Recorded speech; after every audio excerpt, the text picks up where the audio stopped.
I'm DiAnna from Manalapan, New Jersey. What community means to me is a place where you can go, you can feel safe. You may have the desire to leave, but you always want to come back. It's a place where you can give and take. A healthy community is encouraging, inspiring, but most importantly, it listens. I think I'd make a good aspect to the TWLOHA Internship team because I'm inspired by everything they do.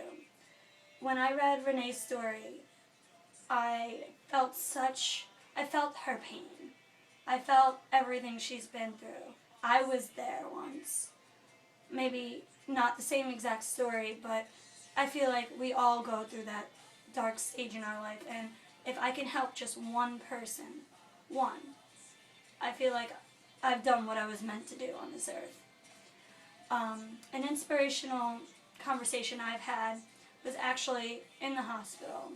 When I was 16 years old, somebody went down to my counselors and told them that they think I was cutting. I was, and when they found out, they kicked me out of the school. I had to go to the hospital, and after having a very strange encounter with another patient, I was escorted to a pediatric center. This nurse looked at me. I'll never forget this. She came up to me and told me that I looked and reminded her of her daughter. She then told me, when it was just us, that I was young and beautiful and there's so much hope for me, and that she'd pray for me every single day.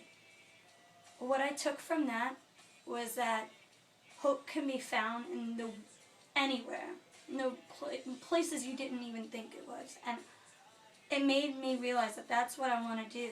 I want to give hope to the people who lack.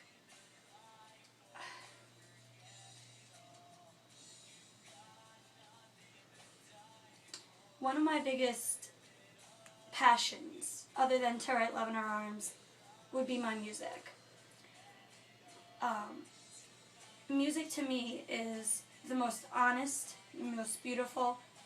Every song has a story, and I feel you know the artist better than you know your best friend, your family, even yourself. And the artist is letting you in on their experiences and telling you how they feel.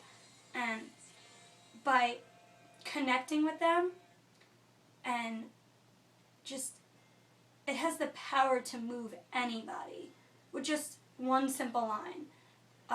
When I was 16 as well, in those dark days, I had suicidal tendencies. And one song in particular, when I decided I couldn't make up my mind if I was going to or not, and I had my music on, and I was just sitting there, and I heard, I'll never forget, it was this one line. She said, "Forget me, but I can't."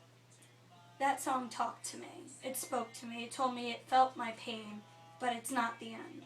I have still a story to tell and people to tell it to. And that's my story.